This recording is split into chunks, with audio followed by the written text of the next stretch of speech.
저는 결혼 2년차 38살입니다. 재혼이에요. 남편은 41. 전처와의 사이에 9살 된 아들이 하나 있죠. 우린 조용한 결혼식을 올렸습니다. 가족만 모셔서 사진도 없이. 서로에게 조심스러웠고 그래서인지 싸움 한 번 없이 시간이 흘렀어요. 남편은 나름 큰 건설 회사에 다닙니다. 출퇴근 일정이 꽤 유동적인 편이에요. 저는 전업주부로 지내고 있었고요. 처음엔 그게 참 고마웠어요. 피곤한 기색에도 집안일 돕고 아이가 올 땐 저보다 먼저 챙기고. 이 사람이면 다시 믿어봐도 되겠다 싶었거든요. 그런데 그 평온함이 점점 무거워졌습니다. 말이 너무 없었어요. 밥 먹을 때도 TV 볼 때도 아무 말 없이 앉아있기만 했죠. 오빠 요즘 회사 어때? 똑같지 뭐. 대화는 늘 그렇게 끝나버렸어요. 아이도 그랬어요. 주말마다 오는 아이는 저를 이모라고 불렀고 저도 그 아이에게 뭔가 더 다가가기 어렵더라고요. 서로 조심하는 관계. 그게 나쁘다고 생각하진 않았지만 그렇다고 편하지도 않았어요. 하루는 아이가 제 앞에서 그랬어요. 우리 엄마는 김치 못 담가. 이모는 잘하네. 그 말에 남편이 괜히 정색을 하더라고요. 말 조심해 상우야. 이상했죠. 아무 말 아닌데 그렇게 민감하게 반응할 일인가 싶었거든요. 그리고 그날 밤 남편이 집 밖으로 나갔어요. 저한테는 잠깐 바람 좀 쐬고 오겠다고 했죠. 밤 10시 넘은 시각이었어요. 그런데 그날이 처음이 아니었습니다. 한 번, 두 번 매주 수요일 밤이면 꼭 나갔어요. 그것도 정확히 비슷한 시간대에. 회사 일 있어? 아니야, 그냥 좀 머리 식히고 싶어서. 늘 같은 대답. 근데 이상하게 냄새가 바뀌어 있었어요. 은은한 섬유 유연제 향. 우리 집에서 쓰는 거랑은 분명 다르더라고요. 처음엔 설마 했습니다. 아무리 그래도 나랑 결혼까지 해놓고 아이까지 둔 사람이 그럴 리 없다고 믿고 싶었어요. 하지만 그 믿음이 점점 금이 가기 시작했습니다. 어느 날은 남편의 셔츠 안쪽에서 긴 머리카락이 나왔어요. 저는 단발이거든요. 그날 이후로 머릿속이 시끄러워졌습니다. 자꾸 상상하게 됐어요. 그 사람이 있는 곳, 그 사람이 누구일지, 그 시간에 무슨 말을 주고받았을지. 근데 이상하게도 화가 안 났습니다. 그보단 섬뜩했어요. 뭔가 내가 모르는 거대한 이야기가 내 주변을 맴도는 느낌이랄까. 분명히 뭔가가 있다. 그런데 이 사람은 나한테 그걸 절대 말 안 할 거라는 확신도 들었어요. 심장이 빠르게 뛰었습니다. 그날 이후 저는 남편의 모든 패턴을 기록하기 시작했어요. 시간, 경로, 입고 나간 옷, 돌아올 때 표정, 핸드폰에 손을 올리는 습관까지. 작은 메모장에 몰래 적어두었죠. 처음엔 내가 이상한 걸까 싶었어요. 이렇게까지 하는 내가 너무 예민한 건 아닐까 하고요. 그런데 이상하게도 날이 갈수록 그 기록이 하나의 패턴처럼 보이기 시작했습니다. 그리고 일주일 뒤 남편의 차 블랙박스를 확인한 순간 제 안에서 무언가가 딱 하고 부러졌습니다. 평소엔 차에 관심도 없었는데 그날은 왠지 모르게 뭔가가 자꾸 마음에 걸렸거든요. 남편이 퇴근하자마자 씻으러 들어갔고 저는 조용히 차 키를 들고 내려갔습니다. 블랙박스를 열었을 땐 사실 정말 큰 걱정이나 의심은 없었어요. 그냥 내 착각이길 바라는 마음이 컸죠. 그런데 위치 정보가 너무 이상했어요. 그 주도, 그 전주도, 또 그 전주도 매주 수요일 밤 중랑구의 한 조용한 주택가 골목에서 차가 정차해 있었어요. 서울 외곽의 낡은 아파트 단지가 있는 곳이었죠. 저희 집이나 친정, 직장과는 아무 관련도 없는 동네였어요. 지도 어플로 위치를 확인하면서 가슴이 철렁했습니다. 거기서 도대체 왜, 매주 그 장소를 왜 그렇게 반복해서 가는 걸까? 그 주 주말 남편이 아이와 외출한 사이 저는 그 동네를 직접 찾았습니다. 30년은 좋게 돼 보이는 오래된 저층 아파트. 주차장도 없는 작은 단지였어요. 3층짜리 계단을 올라가 보니 복도 끝집 도어락 위에 낡은 스티커가 붙어 있더라고요. 김나경, 익숙한 이름이었어요. 예전에 남편 휴대폰에서 몇 번 본 적이 있었죠. 그땐 그냥 아이 엄마인가 보다 싶었어요. 남편이 가끔 그러더라고요. 아, 나경이한테 문자 왔네. 이거 애 학교 행사 얘기니까 나경이랑 상의 좀 할게. 그땐 진짜로 아이 때문인 줄 알았어요. 근데 지금 생각해보면 그 대화들이 전부 핑계였던 것 같아요. 그날 아파트 앞에서 저는 그냥 돌아섰어요. 그리고 집에 와서 처음으로 혼자 술을 마셨어요. 가슴이 답답했습니다. 눈물도 멈추지 않았고요. 그날 이후 저는 그 동네와 그 이름이 자꾸 머릿속을 맴돌았어요. 그리고 또다시 수요일. 남편은 말없이 외출했고 저는 실시간 블랙박스 연동 앱을 켰어요. 역시나 그 골목에 도착해 있더라고요. 그 자리에서 1시간 반. 매번 그랬어요. 똑같이. 그런데 며칠 후 남편 셔츠 주머니에서 접힌 메모지를 하나 발견했어요. 거기엔 주소와 날짜, 시간, 그리고 한 줄의 짧은 글이 적혀 있었어요. 이제 우리 진짜로 시작하자. 숨이 턱 막혔습니다. 순간 머릿속이 새하얘졌어요. 우리라니. 누구랑? 그날 밤 저는 처음으로 남편에게 따져 물을까 고민했어요. 근데 그러면 모든 게 끝나버릴 것 같았어요. 그 사람이 입으로 진실을 말하게 만들고 싶었어요. 내가 추궁해서 터지는 게 아니라 스스로 무너지는 모습을 보고 싶었죠. 그리고 다음 수요일 남편은 또다시 그 장소로 향했습니다. 이번엔 저도 준비를 했습니다. 현관에 몰래 꽂아둔 작은 녹음기. 그리고 제 차를 타고 남편을 조용히 미행했어요. 차는 익숙한 그 골목에 멈췄습니다. 그리고 잠시 후 남편은 차에서 내렸고 그 아파트 3층으로 올라가 현관 비밀번호를 누르고 들어갔습니다. 단 한 번의 망설임도 없이. 그 순간 심장이 멎는 줄 알았어요. 모든 게 끝났다는 걸 알았습니다. 그리고 동시에 모든 게 이제 시작이라는 것도요. 그날 이후 제 안에 무언가는 확실히 바뀌었습니다. 예전 같으면 울고불고 했을지도 몰라요. 하지만 이번엔 달랐어요. 화가 나기보단 섬뜩했어요. 어떤 감정도 쉽게 올라오지 않았습니다. 너무 현실 같지 않아서 그랬던 것 같아요. 지금 이게 진짜 내 인생이 맞나? 그날 밤 남편은 아무 일도 없었다는 듯 평소처럼 집에 들어왔습니다. 냉장고 문을 열고 물을 꺼내 마시고 샤워를 하고 침대에 누웠어요. 저는 그런 그 사람을 조용히 지켜봤어요. 이젠 확실해졌습니다. 그 사람은 이중 생활을 하고 있었어요. 그런데 저는 그보다 더 끔찍한 가능성을 떠올렸어요. 혹시 위장이혼? 전처와 이혼한 척만 하고 실제로는 다시 함께 살고 있는 건 아닐까? 단순한 바람이면 죄책감이라도 있을 텐데 저 사람에겐 그게 없었어요. 너무 자연스러웠거든요. 이건 그냥 외도가 아니라 두 번째 인생처럼 보였어요. 그날 밤부터 저는 남편의 책상과 옷장, 차 안, 가방 속을 뒤지기 시작했습니다. 그리고 3일 후 그 증거를 찾았습니다. 등기 계약서 복사본. 주소는 중랑구. 소유자란에는 남편 이름. 그 아래 보증인 란에 적힌 이름 김나경. 손이 덜덜 떨렸습니다. 숨이 제대로 쉬어지지 않았어요. 두 사람은 집을 함께 계약했습니다.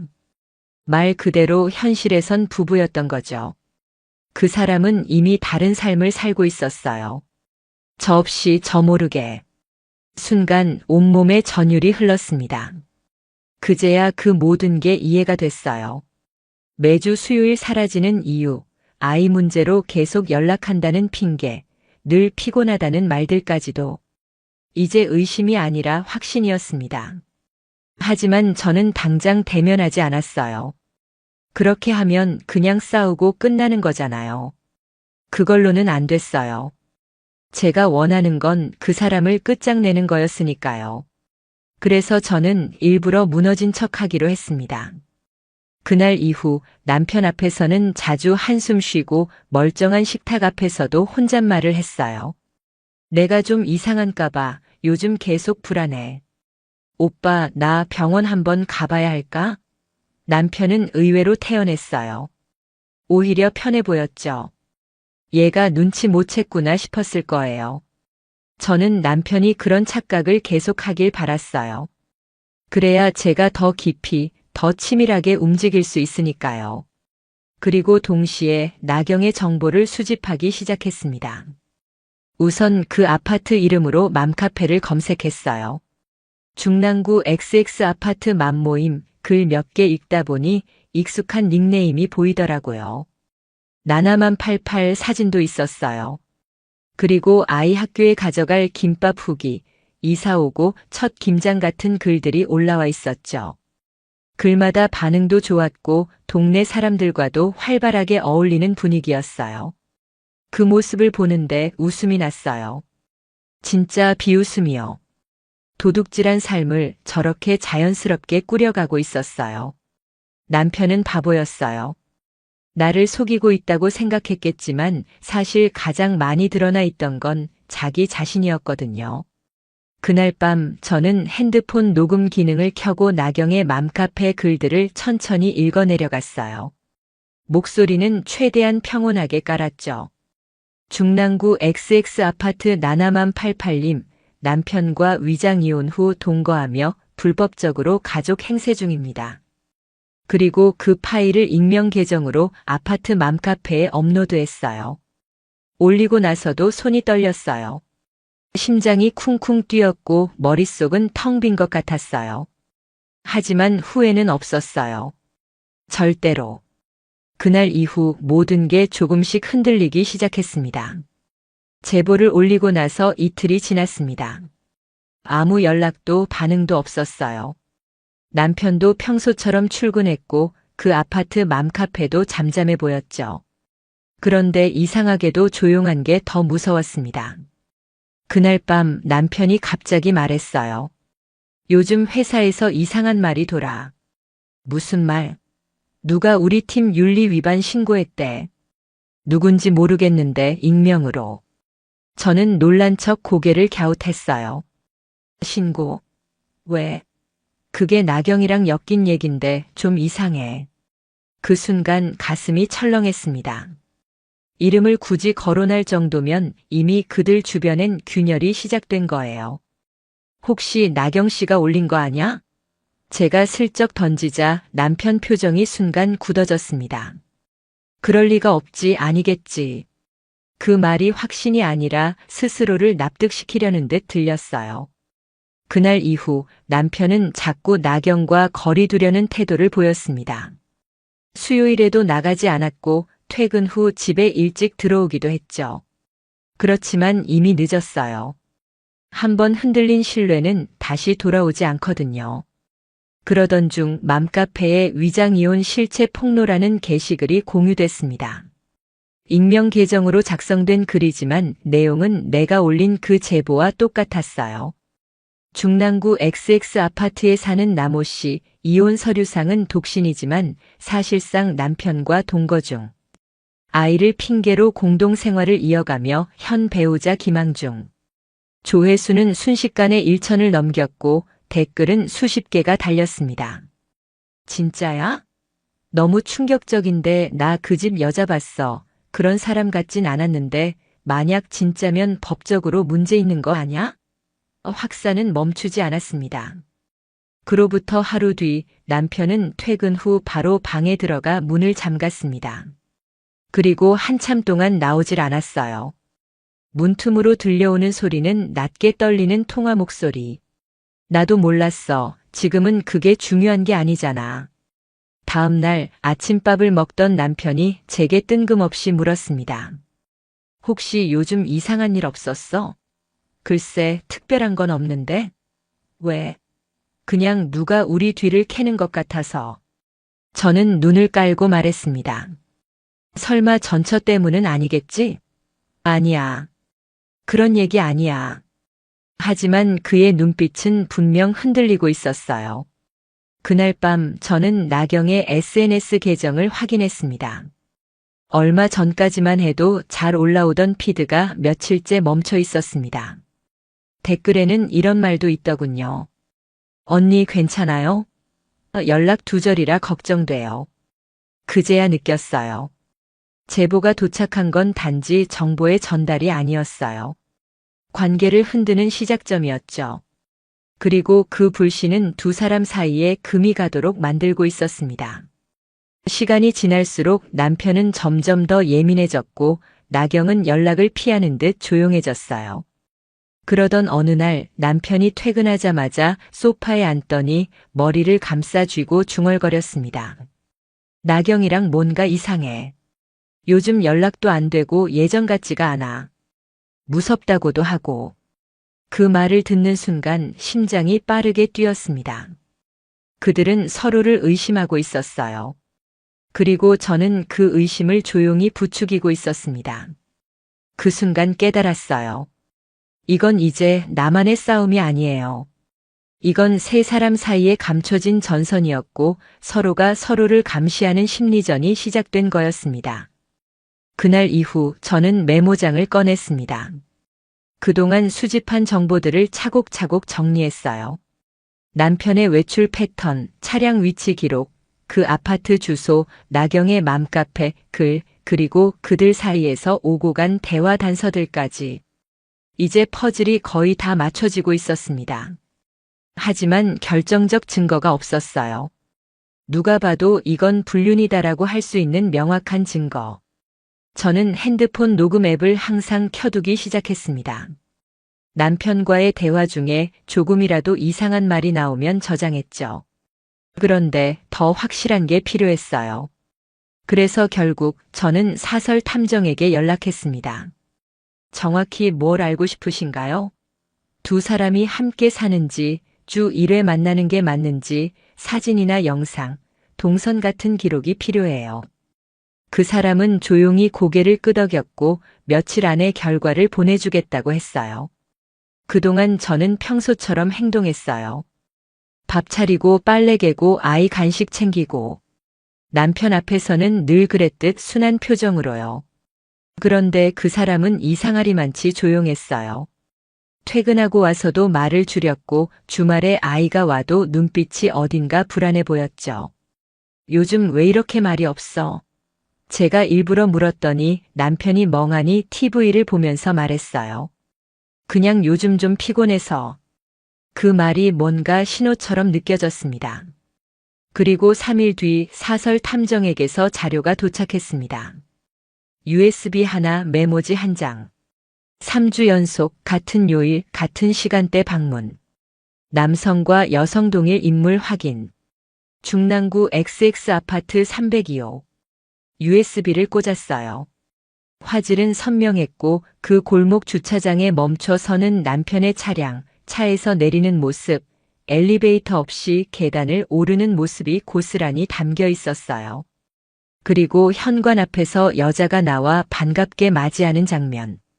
그 여자는 나경이었습니다. 두 사람은 너무나 자연스럽게 인사하고 팔을 스치며 집 안으로 들어갔어요. 그게 끝이었어요. 저한테는 그 장면이면 충분했어요. 지금까지 의심했던 모든 게 하나하나 다 맞아떨어지는 순간이었습니다. 머릿속이 하얘졌어요. 숨이 막혔고 가슴이 너무 아팠어요. 그 장면을 반복해서 보며 울었고 울다가 웃기도 했어요. 이걸 어떻게 해야 할까? 그 영상은 곧바로 USB 2개에 복사했고 하나는 집안에, 하나는 제 지인 집에 보관했습니다. 이제부터는 행동할 때였어요. 단순히 들키게 두지 않을 거였어요. 어설프게 들이닥치고 싸우는 장면 같은 거, 그건 그들한테 면죄부가 돼버릴지도 몰랐거든요. 나는 이 둘을 조용히 철저하게 무너뜨릴 생각이었어요. 그날 밤 남편이 평소보다 일찍 퇴근했어요. 무슨 일 있었어? 제가 물었죠. 그냥 회사에서 일이 좀 꼬였어. 그 말 뒤에 이어지는 표정이 어색했어요. 눈을 제대로 못 마주치고 말 끝마다 목소리가 떨리고 있었거든요. 그래도 와줘서 고마워. 오빠. 제가 그렇게 말했을 때 남편이 살짝 놀란 눈빛을 했어요. 그 말이 나올 줄 몰랐던 것처럼요. 하지만 전 그 눈빛에 대고 웃었습니다. 아무렇지 않은 척 그냥 따뜻하게 웃었어요. 왜냐면 그 사람이 모르게 끝을 향한 계단을 하나씩 밟고 있었으니까요. 이제 다음은 그 두 사람을 같은 공간에 부르는 일만 남았어요. 그날을 위해 저는 조용히 만찬을 준비하기 시작했습니다. 모든 걸 준비하면서도 제 안에서는 수없이 많은 감정이 오갔어요. 분노, 슬픔, 허탈함, 복수심, 그리고 묘한 기대감까지. 이게 끝이라는 생각보다 이제야 시작이라는 감각이 더 강했어요. 다음 주 수요일 남편이 나경의 집으로 가는 그날. 저는 남편에게 말했어요. 오빠 수요일 저녁엔 집에 일찍 와줄 수 있어? 무슨 일 있어? 그냥 같이 밥 한 끼 먹자. 나 요즘 좀 그랬잖아. 남편은 조금 놀란 눈치였지만 곧 고개를 끄덕였어요. 그래. 일찍 올게. 그리고 다음 날 나경에게도 연락을 했습니다. 그동안 수소문에서 알아낸 나경의 번호. 제가 그녀에게 처음으로 연락한 순간이었죠. 김나경 씨 맞으시죠? 지연입니다. 상우 씨 아내요. 부탁드릴 게 하나 있어서요. 이번 주 수요일 저녁 저희 집으로 와주실 수 있을까요? 식사 자리예요. 다른 이유 없습니다. 답장은 바로 오지 않았어요. 한참 후 단 한 줄이 도착했어요. 알겠습니다. 그 짧은 말이 전부였어요. 그녀가 어떤 마음으로 그 자리에 나올지 짐작할 수 없었지만 상관없었어요. 왜냐하면 그 자리는 그들에게 어떤 대답을 구하려는 자리가 아니라 결론을 보여주는 자리였으니까요. 그날 아침 전 평소보다 더 일찍 일어났습니다. 시장에 가서 식재료를 샀고 요리책을 펼쳐서 하나하나 정성 들여 만들었어요. 잡채, 불고기, 된장찌개, 각종 나물 반찬. 그들이 한때 가족이었던 척했던 그 식탁처럼요. 오후 6시 30분. 현관벨이 울렸습니다. 먼저 도착한 건 남편이었어요. 정장 차림 그대로 무표정한 얼굴로 들어왔죠. 오늘 왜 이렇게 상차림을 그냥 마지막으로는 나도 대접하고 싶었어. 남편은 제 눈치를 살피는 것 같았지만 끝까지 말을 아꼈어요. 그리고 정확히 10분 후 다시 벨이 울렸습니다. 저는 말없이 문을 열었어요. 문 앞엔 단정한 셔츠와 청바지를 입은 나경이 서 있었습니다. 생각보다 수척해 보였고 눈동자는 맑지 않았어요. 저는 말없이 몸을 비켜줬고 그녀는 조용히 고개 숙이며 들어왔습니다. 남편은 의자에서 일어나지도 못하고 얼어 있었습니다. 나경 씨, 저기 앉으세요. 다 차렸어요. 세 사람은 한 테이블에 앉았습니다. 어색한 공기, 찬기 도는 식탁. 한동안 아무도 숟가락을 들지 않았어요. 오빠, 나경 씨. 두 분이 이렇게 한자리에 있는 건 처음은 아니겠죠? 남편이 눈을 피했고 나경은 고개를 숙인 채 조용히 숨만 쉬었습니다. 저는 그 조용한 공기를 깨듯 리모컨을 들고 TV를 켰어요. 화면에는 블랙박스 영상이 재생됐습니다. 남편의 차가 그 골목에 주차하고 남편이 계단을 올라가고 나경이 현관문을 열고 두 사람이 자연스럽게 안으로 들어가는 모습.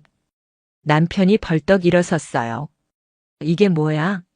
저는 숟가락을 들었습니다. 밥은 식기 전에 먹는 게 좋거든요. 나경은 입술을 떨면서 말을 꺼냈습니다. 왜 이러세요? 왜라니요? 가족끼리 밥 먹는데 왜 그래요? 이 집은 아직 제 집이니까요. 남편이 화를 참는 듯 이를 꽉 물었고 저는 태블릿을 꺼내 또 다른 자료를 띄웠어요. 통화 녹음 파일, 문자 캡처 화면, 부동산 계약서 스캔본.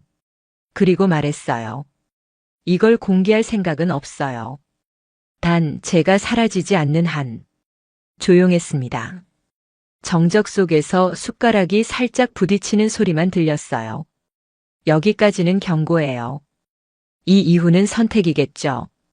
남편은 의자를 밀고 일어섰고 나경은 눈물을 흘리기 시작했어요. 하지만 저는 그들을 붙잡지도 말리지도 않았습니다. 식탁 위 반찬들만이 조용히 그 자리에 놓여 있었죠.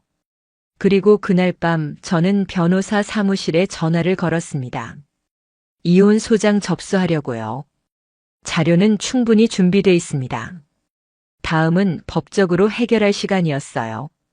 이제 지우지 못할 기록으로 남겨줄 차례였거든요. 이혼 소장을 접수한 날 저는 서류를 들고 조용히 법원 민원실에 앉아 있었어요. 손에 쥔 봉투는 얇았지만 그 안에는 지난 1년의 모든 고통이 담겨 있었죠. 변호사 사무실에선 예상보다 더 차분했어요. 영상과 계약서, 통화 녹취까지 확보하신 거면 거의 모든 준비는 끝난 겁니다. 이건 단순 이혼이 아니라 기망행위에 의한 혼인 파탄이기 때문에요. 그 말이 이상하게 안심보단 씁쓸하게 들렸습니다. 지금 생각해보면 저는 승리를 원한 게 아니었어요. 그냥 제가 사라지지 않기 위해, 누구의 그림자도 되지 않기 위해 여기까지 온 거였어요. 법적으로는 깔끔했습니다. 남편에게는 기망에 의한 혼인 지속으로 인한 손해배상, 전처에게는 위장혼인과 명예훼손에 대한 민사소송, 그리고 두 사람 모두에게 사회적 불이익. 남편은 직장에서 징계 대상에 올랐고 사내 윤리 위반 조사 중이라는 공지가 회사 내부망에 떴어요. 나경은 더 빨랐습니다. 맘카페에서의 아이디는 삭제됐고 그 아파트 주민 커뮤니티에는 익명 제보글이 퍼졌죠. 위장이혼 후 전 남편과 동거하며 현재 배우자 기만한 여성 아이를 핑계로 두 집 살림 중인 부부 실체 이중 생활하다 걸린 XX동 남호 씨, 그들은 사회적으로 매장됐어요. 단 한마디도 하지 않았지만 모든 진실은 사람들이 더 빠르고 더 정확하게 확산시켜줬습니다. 남편은 이혼을 원하지 않았어요. 계속 사과했고 그건 정말 실수였어. 그냥 잠깐이었어. 라는 말도 반복했죠. 하지만 실수라기엔 너무 많은 준비가 돼 있었잖아요.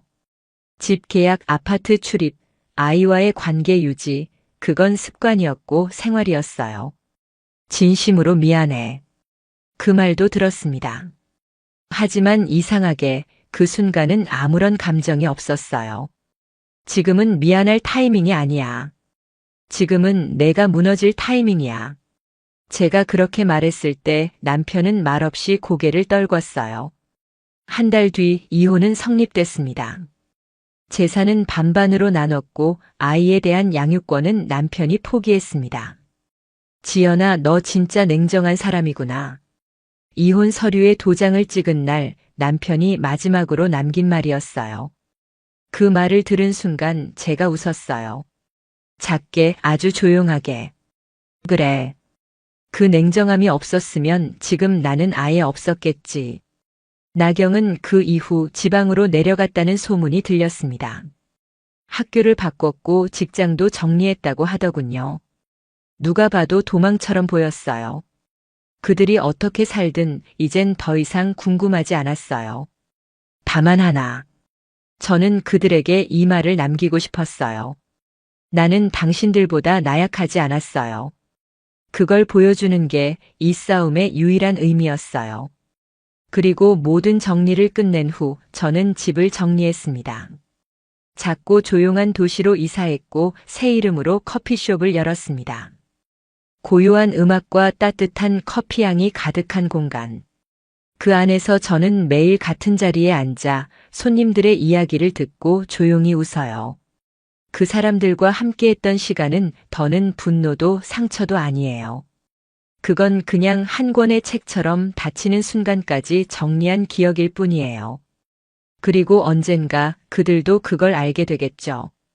이 싸움에서 이긴 사람이 아니라 끝까지 버틴 사람이 누구였는지를. 요즘 제 일상은 단순해요. 아침엔 물을 끓이고 점심엔 커피를 내리고 저녁엔 라디오를 틀어놓고 앉아 있어요. 창밖엔 늘 같은 골목, 같은 산 그림자가 드리우고요. 그 안에서 저는 조금씩 무뎌지고 있습니다. 한때 제 삶을 뒤흔든 사람들. 그들의 근황을 궁금해한 적도 있었지만 지금은 그래요. 알 필요 없다고 생각해요. 그들의 이름이 뉴스에 오르내리는 것도 아니고 누가 날 대신에 복수해주는 것도 아니니까요. 그저 조용히 사라졌겠죠. 아무도 책임지지 않으며 익숙한 방식으로. 하지만 상관없어요. 이제는 예전엔 늘 누군가의 무엇으로 살았어요. 아내, 며느리, 엄마 그런 역할들 속에서 제 이름은 희미해졌죠. 그래서 더 집착했는지도 몰라요. 그 사람과의 결혼 생활에, 그 가짜 가족 안에 제가 뭔가라도 되는 것 같았거든요. 하지만 결국 거기서 살아남은 건 제 역할이 아니라 제 의지였단 걸 깨달았어요. 가끔 그런 생각을 해요. 내가 그때 모른 척 했다면 어땠을까? 정말 몰랐더라면 지금쯤 어떤 삶을 살고 있었을까? 그러면 또 다른 의문이 떠올라요. 그게 더 행복했을까? 정말 몰랐으면 괜찮았을까? 답은 없어요. 그렇지만 적어도 지금의 나는 스스로를 속이지 않아요. 거울 속 제 얼굴을 보며 말할 수 있어요. 그래, 넌 그때 제대로 마주했고 제대로 끝냈어. 어떤 사람은 말해요. 이제 자유로워졌잖아요. 새로 시작하면 되죠. 하지만 그 자유라는 것도 가볍지만은 않아요. 가끔은 공허해요. 누군가에게 복수하고 난 뒤 찾아오는 조용한 적막이요. 분노로 버텼던 시간 뒤에 남은 건 오히려 한기가 돌았거든요. 그래도 그 시간을 지나서 제가 배운 게 하나 있어요. 사람은 결국 자기가 자기를 지켜야 한다는 것. 누가 대신해주지 않아요. 애써주는 사람도 없고 끝까지 같이 분노해줄 사람도 없어요. 그러니 내가 버텨야죠. 나라도 나를 지켜야죠. 지금 제 삶이 완벽하다고 말하진 못하겠어요. 그래도 매일 창문을 열고 커피 향을 느끼고 조용히 책을 읽는 이 평범한 일상이 예전 그 모든 날보다 훨씬 단단하다고 느껴요. 아무 일 없는 하루가 가장 값진 복수라는 걸 이제야 알게 됐어요. 그리고 마지막으로 그날 이후 단 한 번도 잊지 않았던 한 문장. 사랑은 아니었어. 그저 나를 지우지 않으려 악착같이 살아낸 시간이었을 뿐.